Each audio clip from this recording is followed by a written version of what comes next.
311,000 kilometers. What's going on? Welcome back to the start of today's video. We're heading to Nathan's right now because we're going to be helping him with his Silvia. He needs me around to help with a sump and his VCT gear. He's never done a sump before, so that's why he's asked me to come over. And later today, we're going to be finding out what exactly went wrong with the AU Falcon, because we actually haven't driven that thing in like over 2 weeks now because it's been bricked outside my house. I honestly don't know what's wrong with it at all. It's got a definite big issue. There's something very wrong with it. It's leaking diff fluid all over the ground, so that's not good. And we're also going to be working a bit on the Chaser, so a bunch of content for you guys. Yeah. Oh, the Pagan household. Damn, he's got no spots for me. The hell? Look, it's someone who you don't see in the vlogs anymore because he works full time and he hates me. I hate him. I don't work full time, I just hate him. Oh. Silvia. Nissan. Dislike. I also dislike. So, first thing you're probably a bit confused about is the reason why we're in 60 FPS, and that is because, I don't know, I feel like it's better for daily vlogs. Let me know what you think. And I said daily vlogs because in December, from December 1st to December 25th, the end of Christmas, we're gonna be doing Vlogmas. That means every single day, we're gonna be trying to upload, trying to get that content out for you guys. I don't even exactly know how well it's gonna go, but yeah, just thought I'd just give it a go. We've got a lovely surface today to work on the ground. Oh, it's gonna hurt, man. Yeah, so we're just gonna help Nathan with his sump, and he's gonna do the VCT gear as well. Second VCT because, It's a fucking shit SR. yeah, SRs have problems with their gears. I don't know. SRs just have problems in general. Built SR. Something I can also take away from this is Nathan is also running a Walbro 525, so he's had his all wired up, hardwired. It's just gonna give me a good idea of how I'm gonna do it with my Chaser. I can see the work that's been done. Looks like they're only using just the positive terminal and they've grounded the relay somewhere out in the back. It'll make more sense when I'm back at home working on the Chaser.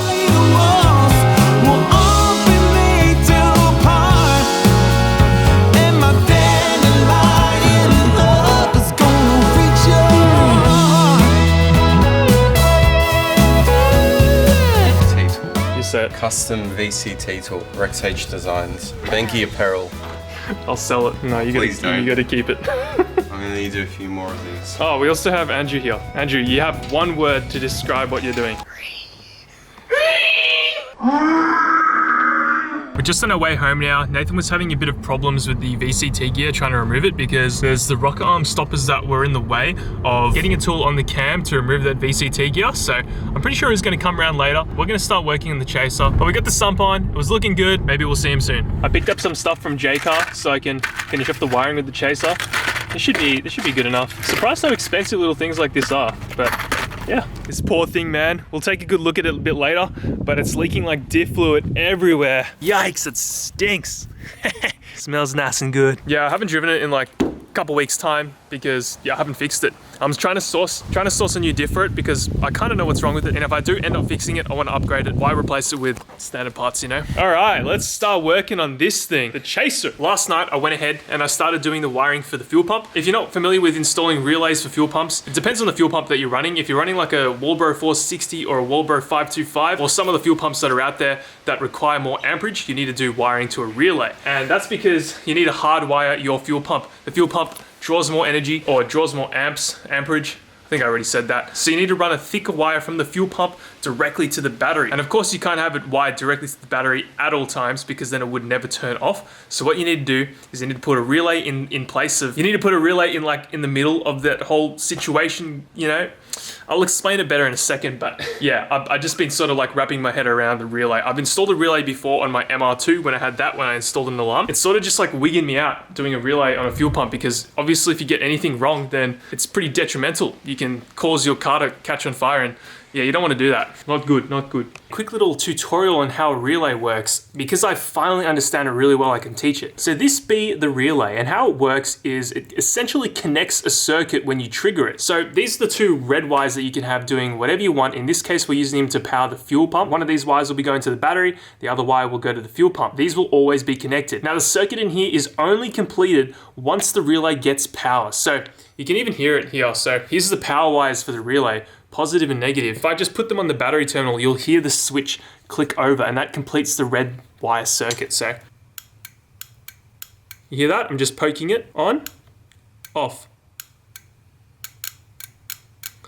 So what that's doing in there is it's flicking a switch so it completes the circuit and it connects these two red wires together. And that's how we're able to get constant power from the battery only when the ignition is on to the fuel pump. There is a third wire that goes right into the middle of here, but you can take that out. You don't actually need to use that in this relay. But once you understand it, relatively simple. It's just a matter of finding all the different wires located like all around the car, and it's just got to poke around with a test light and yeah, go from there, I guess. Most of this wiring stuff is pretty fun to do. It keeps me very occupied and my brain sort of just ticking, which is passes time. But it's very difficult when you don't know what you're doing. It's very intimidating. So in this case, because I don't know what I'm doing half the time, it's pretty hard and it just annoys me and I get pretty frustrated, but it's all about the end goal. Like when we did this fuel stuff, man, I was super happy that I did it myself. It just goes to show if like I can do it, I got no mechanical background, no experience whatsoever, not taught by anyone, you can do it. You are capable of doing stuff like this to your car. You just need to put in the time and effort, put in the energy and just commit. Just make it happen, man, because anything's possible. Words of wisdom from Rex. This is my home for the next couple days in the boot of the Chaser because I got to do a bunch of stuff here, man. Doesn't end. Oh, there's the relay installed as well. It's just chilling up here. I drilled a hole there and it's looking pretty spicy. Just chilling there, grounded out nicely. Just need to fit some things on here. Very nice.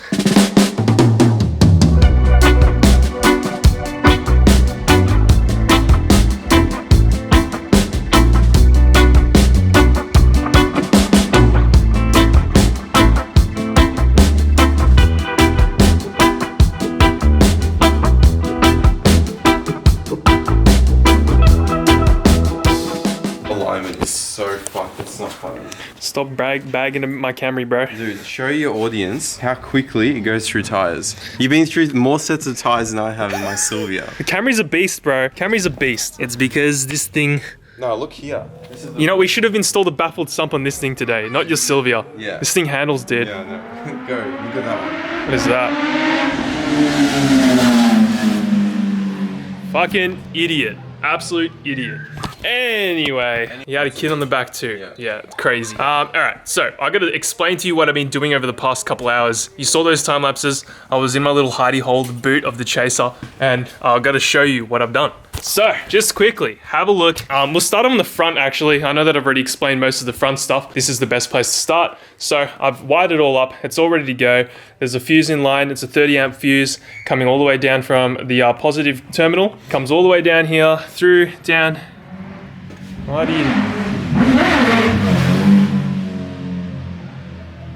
Goes all the way down through the firewall, through here. I think I've already shown you all this stuff, but the wire goes all the way down through the sill, down the back, through here, up and over, and it comes out here. This is what I'm most proud of right here.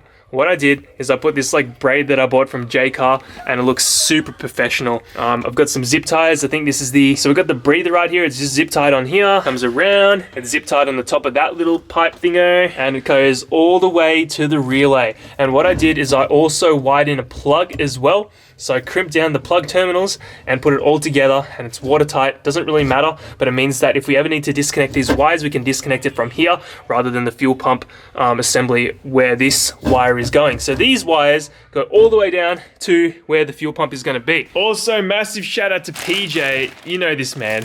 He helps me out so much. He's gone ahead and given us his top hat for his fuel pump, and he's already installed some bulkhead fittings on there for me. So the standard top hat doesn't actually have those fittings. I will quickly show you. You can see there's like nothing here. So what he's done is he's drilled in 2 spots so we can run thicker lines. This right here is the positive and negative that's going to go where the bulkhead fittings that PJ gave us for the top hat of the fuel pump assembly. So the positive and negative are just going to chill right there. We need to make this wire a little bit shorter, but I also put loom tube here. It looks sick, man. Looks so sick. So we're almost ready to put the pump in. There's a lot more stuff we need to do, more sensors. The list just keeps going. Anyway, what are we doing right now, dude? We're now gonna look and see what we did with the AE Falcon and how badly we messed it up. The thing is leaking diff fluid everywhere. You can see that pile. There's nothing I can do about it. I can't seal it up now, so it has to leak on the ground. It's not leaking out of the diff. Where's it coming from? We'll find out shortly. I think I know where it's coming from. Let's see what we did to the AE Falcon. I don't know. I mean, I kind of know what's wrong with it. I saw him that night when all these dudes came up to my car. I didn't show you that part, but when we tried to change the wheel, all these dudes from the factories came out and started making fun of me, saying that I should have bought a Holden. Hey, come on man, should I have bought a Holden? I don't know. You're not gross enough for a Holden. You hear that? I like Holdens. I like Holdens. All right, let's have a look. Oh, that's not good. Look at the arm, dude. Where? On the left side. Look at the right side and look at the left side. Oh no. Guys, I think we found our issue. I think, yeah, this is the issue, guys. This is, oh, you can see how bent that is. Oh my God. Yeah, we hit this thing freaking hard. So we're gonna need a new arm right there. Another one on the top, probably. I'm just gonna say that we do need one because we probably will. The sway bar is definitely bent. It's been impacted. I can see where it mounts to, but I can't get the camera in there. And this looks a little bit fucked up. What the hell's going on there? Just for comparison, Nathan, do you want to show them the other side? This is the other arm. That's a straight arm. And that's a bent arm. Oh my God, bro. How are you gonna fix the mounting point? I'm not. I have to get a whole new live reel. The whole thing has to come out. Yeah. Oh, okay, so what we need to do, the reason why it's leaking as well is because we impacted that side so hard. Where the axle, what's it called? There's like a seal where the axle is. Hub seal. Hub seal. I don't really work in libraries, so I don't really know the terminology here, but there's a seal where the axle goes in and that's completely destroyed, obviously. So we're probably gonna need a new axle as well because I'm sure that it's probably bent. It's okay because we're gonna replace the whole live reel and we're gonna replace it with a 3.45 diff. So if any of you guys have a 3.45 diff out of like an XR6 or a Ute, please hit me up because I need it real bad. I want to get this thing on the road running. We do have some drift events organized for the very first time since COVID, but it seems like a pretty easy fix. It's just CBF. It's a huge CBF. We have too many projects. I can't even deal with one of mine. I don't know how you do it. Yes, very nice. You're flicking because it's leaked out onto the tire and onto the rim and everything. It's been flicking up as he's been driving. You can see little dots of it in the well. Oh wow. You can actually see just diff fluid everywhere. 85W 120 million or whatever it uses. Pretty thick fluid. Sick.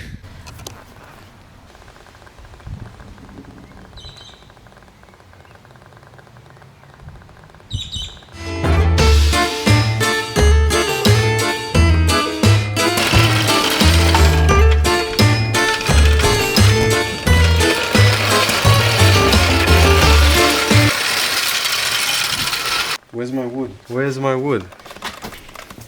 Ow. There's your wood. Ah! Hey guys, quick reminder before we finish off today's video. If you want to help me support fix the AU Falcon, go cop some merch on the BenkySpec.com website. Yeah, bud, AU Falcon tees, Benky Spec. And we also got hoodies as well. And we got a bunch of stickers going out to you guys. Thank you so much for watching today's video. I'm super excited for the daily vlogs to come in December. Never done this before, so we'll see how it goes. I don't know how it's gonna turn out. We'll probably miss it a couple of days here and then. Thank you guys so much for watching. I'll see you in tomorrow's video. Catch you later. Peace out.